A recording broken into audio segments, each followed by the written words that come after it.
ABC2 News at 11. A 10-year-old Maryland boy is recovering at Johns Hopkins Children's Center tonight after a bizarre accident. The barb of a stingray pierces his liver. Good evening, I'm Kelly Swoope. It happened while he was on vacation with his family at a beach in North Carolina. Cheryl Conner is back from the hospital with the story of this frightening and painful ordeal. Cheryl? Kelly, the Tokar family of Thurmont was fishing last week in the Outer Banks when someone caught a stingray and a man, for some reason, tried to pull off its barb. It went flying, lodging in the stomach of 10-year-old Quentin Tokar, who has been in the hospital ever since. We should warn you, some of the images in this story are graphic. Quentin Tokar says he's not mad at stingrays, and to prove it, he has a furry one in his hospital bed. Bandages cover the wounds caused by a barb that hit his liver while fishing in the Outer Banks with his family.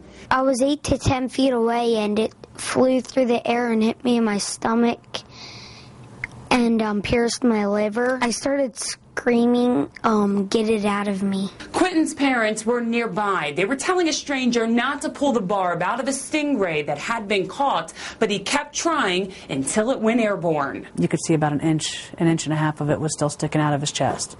But as he breathed and was, it just kept going in further and further. Here it is. They carried the barb home from a hospital in Norfolk where Quentin went through surgery. The barb left a sizable hole in his stomach. Now he's at Johns Hopkins Children's Center to treat a possible infection. Quentin's mom is most thankful for a nurse on the pier who took over when decisions were critical. Had it not been for her, we probably wouldn't have Quentin, because if he'd have pulled it out, it would have been the blood loss that killed him. For more than a week, Quentin's parents have slept on the hospital floor, making sure the youngest of their 5 children will make a full recovery. From their story, they hope people have a greater respect for wildlife and life itself. When you're dealing with ocean life and you're dealing with wildlife, you need to respect it.